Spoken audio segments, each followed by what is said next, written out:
Oke kawan-kawan, selamat datang di latihan soal geografi untuk UTBK SNBT. Langsung saja kita ke soal pertama. Batuan kuarsa banyak dimanfaatkan oleh manusia sebagai bahan baku perhiasan karena tekstur permukaannya yang halus.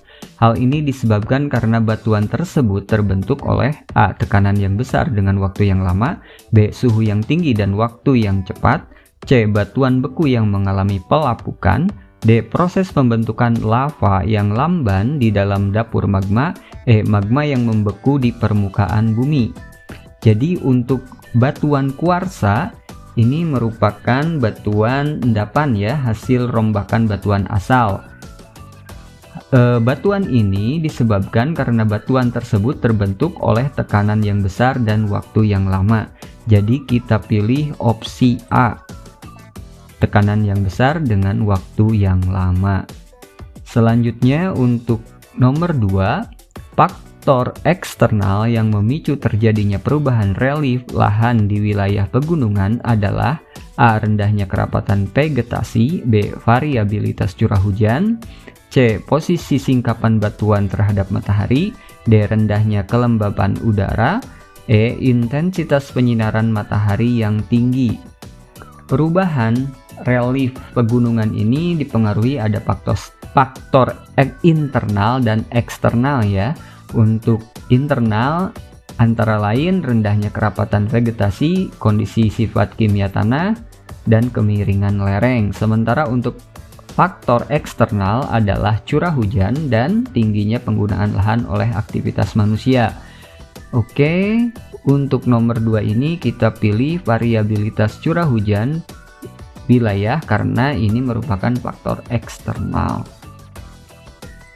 Selanjutnya nomor 3, alasan utama SIG dapat digunakan untuk memantau luas wilayah terdampak longsor secara spasial adalah karena A. Data yang digunakan hanya berdasarkan uji lapangan, B. Mayoritas informasi adalah keruangan yang dapat direkam, C. Menghasilkan citra yang bersifat temporal, D. Menggambarkan luasan wilayah terdampak secara digital, E. Digunakan untuk memprediksi persebaran bencana alam. Jadi mayoritas informasi atau data di SIG itu merupakan data yang direkam dan dipetakan ya. Kemudian data SIG juga pada hakikatnya adalah data kolektif yang dapat digunakan dan dibagi bersama. Karena itu untuk wilayah yang terdampak longsor, karena mayoritas informasi keruangan yang dapat direkam, kita pilih opsi B.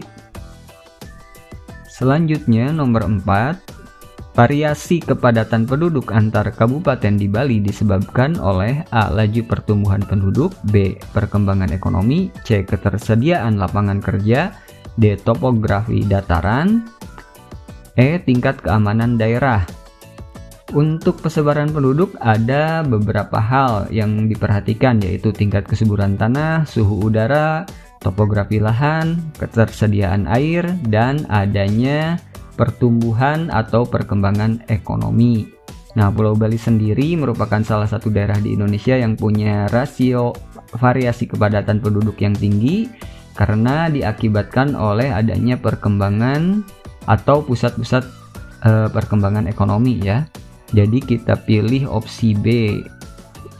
Untuk Bali ini disebabkan oleh perkembangan ekonomi. Selanjutnya nomor 5, unsur interpretasi yang digunakan untuk mengidentifikasi objek pemukiman transmigrasi secara spasial melalui foto udara adalah A. Pola dan rona, B. Bayangan dan tekstur, C. Pola dan ukuran, D. Asosiasi dan tekstur, E. Rona dan bayangan. Nah, untuk pemukiman transmigrasi itu biasanya seragam ya, sehingga kita bisa lihat pola yang teratur, jarak yang seragam, ukuran rumah yang sama, dan asosiasi rumah dengan jalan. Oleh karena itu, untuk nomor 5 ini bisa kita pilih adalah pola dan ukuran atau opsi C.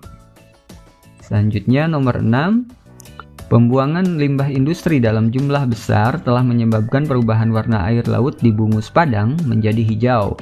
Penjelasan mengenai hal di atas didasarkan pada analisis geografi A. Interrelasi, B. Keruangan, C. Ekologi, D. Korologi, E. Kompleks regional. Jadi untuk perkembangan manusia ini berinteraksi dengan lingkungannya, dengan ekosistem sekitar, sehingga berdasarkan soal kita bisa lihat limbah industri itu berasal dari manusia dan mempunyai dampak terhadap air laut atau lingkungan. Sehingga pendekatan yang bisa kita lakukan adalah analisis ke lingkungan atau ekologi. Kita pilih opsi C. Selanjutnya nomor 7, pedagang beras dari Karawang biasanya membeli beras dari pasar induk di Jakarta. Tetapi sejak ada pasar induk di Cikopo, maka mereka lebih dekat membeli beras di Cikopo, sehingga terjadi interaksi antara wilayah Karawang dengan Cikopo.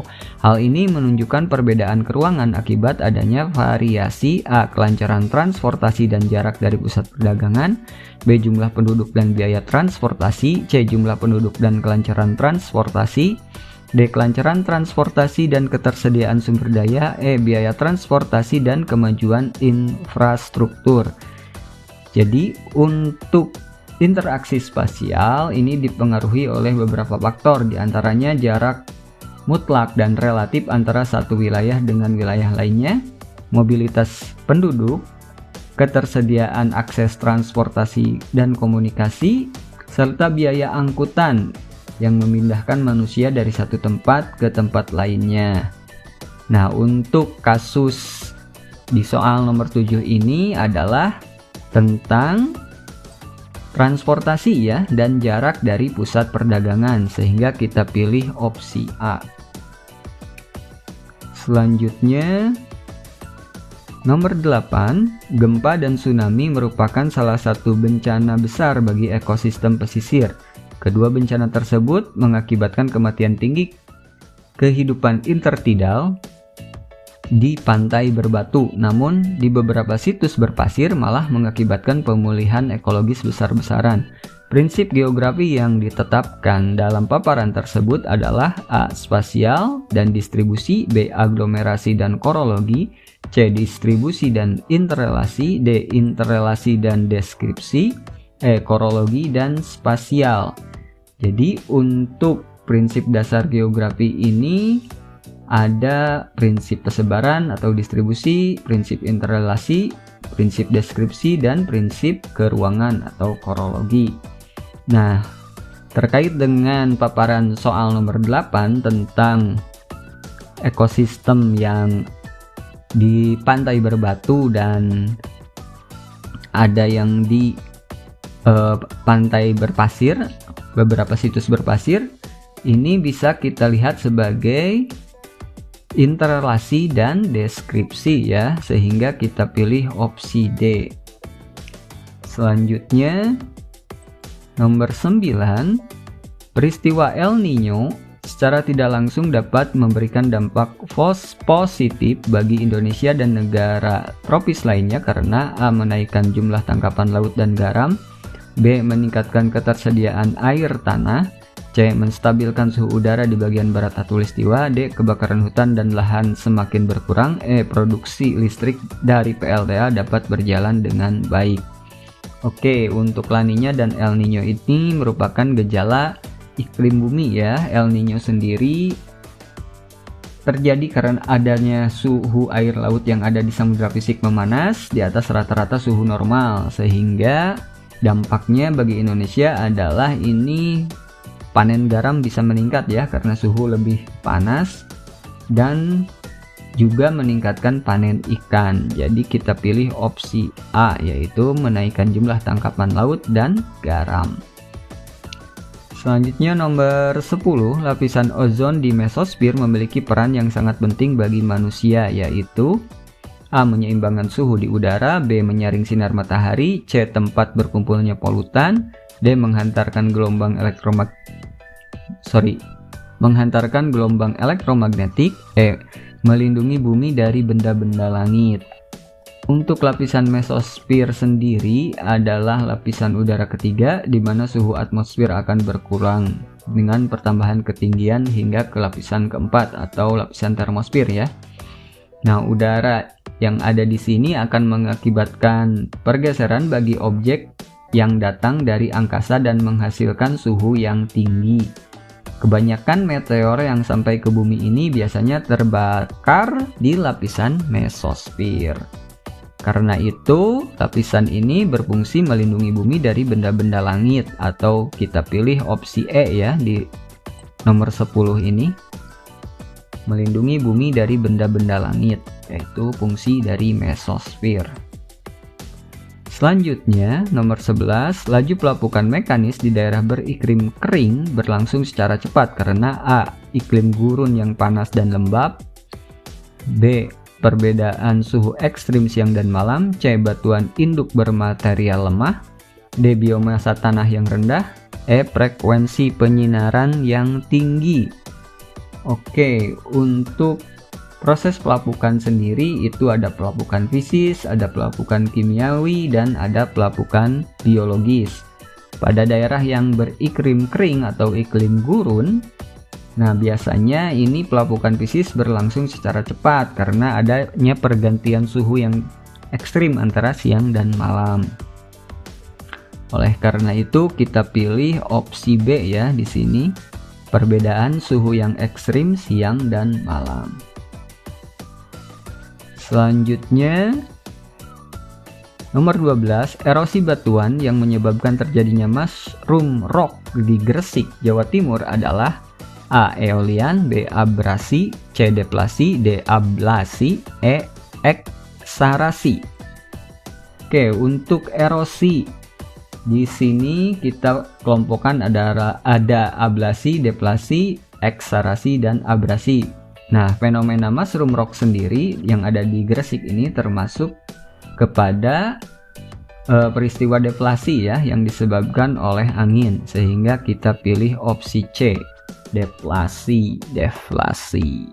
Kemudian nomor 13, secara kartografi, tujuan dari penggunaan warna pada pembuatan peta kepadatan penduduk adalah A. Menunjukkan jumlah objek, B. Membedakan jumlah objek, C. Memenuhi kaidah kartografi umum, D. Membedakan jenis objek, E. Menunjukkan keberadaan objek. Oke, untuk peta tematik ini merupakan peta khusus ya yang dibuat untuk tujuan tertentu. Nah, Indonesia sendiri punya berbagai macam peta tematik. Nah, diantaranya yaitu peta tematik kualitatif dan peta tematik kuantitatif. Nah, penggunaan warna ini pada peta tematik kuantitatif untuk menunjukkan persebaran objek dan jumlah objek dalam suatu wilayah. Oke, kita dapatkan jawabannya yaitu menunjukkan jumlah objek ya. Kita pilih opsi A.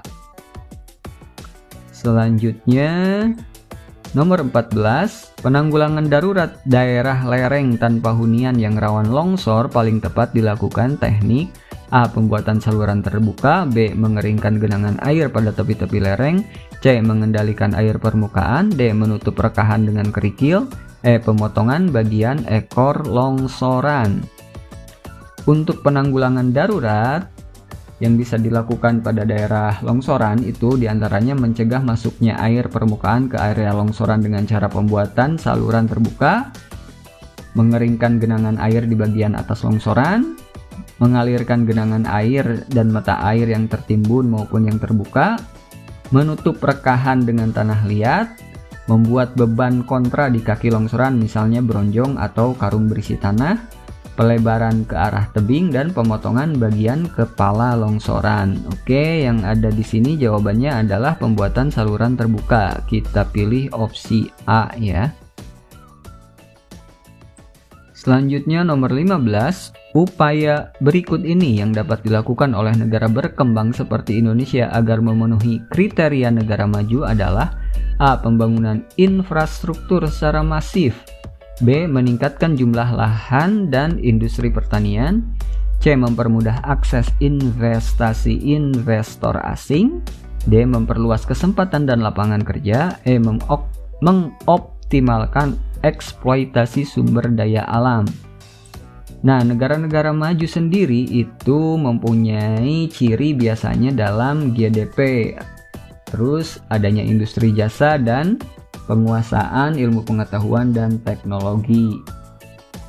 Nah, dari sini bisa kita lihat bahwa penduduknya itu relatif sejahtera ya, dan mempunyai pertumbuhan ekonomi yang pesat. Oke, karena di sini kita berkaitan dengan GDP ya, gross domestic product. Jadi kita harus memperluas kesempatan dan lapangan kerja. Jadi kita pilih opsi D. Nah, adapun untuk memperluas kesempatan dan lapangan kerja ini, pemerintah bisa membangun infrastruktur sesuai yang dibutuhkan ya. Tidak secara masif juga, karena kalau misalnya secara masif, besar-besaran, yang justru bisa menimbulkan jebakan hutang ya. Ada debt trap ya di sana. Karena biasanya infrastruktur itu dibiayai dengan hutang, apalagi infrastruktur yang masif. Kemudian kita bisa permudah juga akses investasi dari investor asing. Nah, untuk memperluas kesempatan dan lapangan kerja sendiri ini bisa dengan investasi dari luar negeri ataupun penanaman modal dalam negeri.